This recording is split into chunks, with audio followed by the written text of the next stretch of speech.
down payment မြန်မာငွေ3000ပေးသွင်းပြီးရနဲ့အထုပ်ဆွဲပြီးတက်နေလို့ရမယ် project ကျန်တဲ့ပတ်စံဟောက9နှစ်ထိအရေးကြရအောင်မယ်ဆိုရင်စိတ်ဝင်စားလားခင်ဗျဒီ project ကသွားရေးလာရေးအရာဆိုရင် PRD ဝက်တန်နဲ့ဆိုရင်50မီတာ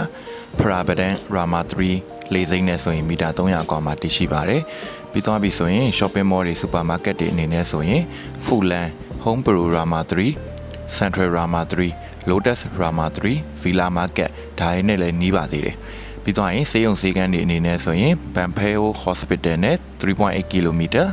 စိတ်လူဝေး Hospital B&H Hospital ဒီစေယုံစေကန်းတွေကိုလည်းကျွန်တော်တို့10မိနစ်အတွင်းရောက်သွားလို့ရအောင်မှာဖြစ်ပါတယ်ပြီးတော့ရင် International School တွေအနေနဲ့ဆိုရင်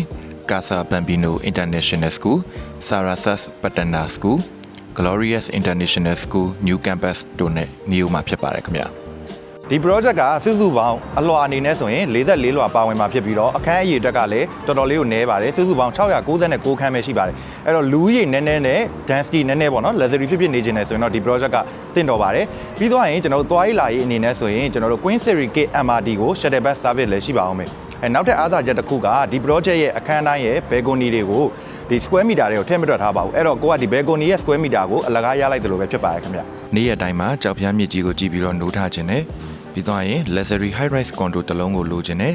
ဈေးနှုန်းအနေနဲ့လည်းလုံးကနေမပေးဘဲနဲ့ down payment အရေးကျ9နှစ်အထိပေးသွင်းလို့ရတာဖြစ်တဲ့အတွက်ဒီ project လေးကိုစိတ်ဝင်စားရဲဆိုရင်တော့အခုပဲ Alliance Thailand page ကိုဆက်သွယ်ပြီးမဲ့စုံစမ်းပြီးဝယ်ယူနိုင်ပါပြီခင်ဗျာ